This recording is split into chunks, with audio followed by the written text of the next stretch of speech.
আপনার সমস্যাটা কি বলেন, খুলে বলেন। বউ। বউ? জি স্যার, বউ আমার প্রবলেম স্যার। সামনের সপ্তাহে তার খালাতো বোনের বিয়ে, অথচ 2 সপ্তাহ আগের থেকে তার জ্ঞাতি গোষ্ঠী যে যা পারছে সবাই আমার বাসায় আসছে। তারপর? বউ তার আত্মীয়দের ফরমায়েশ পূরণ করতে করতে আমি শেষ স্যার। আমার রুমটা পর্যন্ত ছেড়ে দিছি স্যার, আমি ফ্লোরিং করতেছি স্যার। অফিসে এসে চেয়ারে বসলে ঘুম আমাকে ছাড়ছে না স্যার। তো এটা আপনার প্রবলেম? হ্যাঁ, প্রবলেম হতে পারে নাকি?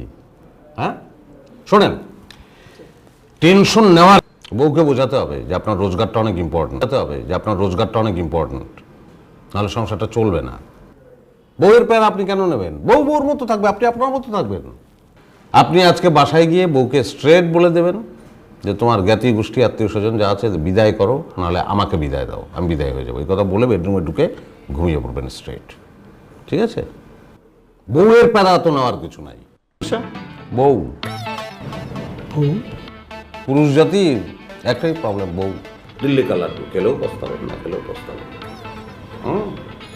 ও ভালো কথা, একটু আগে আপনাকে স্ত্রী সম্পর্কে একটা বড় বয়ান দিলাম না? জি স্যার। খবরদার, এটা স্ত্রীকে বলার দরকার নেই, সর্বনাশ হয়ে যাবে, ডেঞ্জারাস জিনিস। ওকে?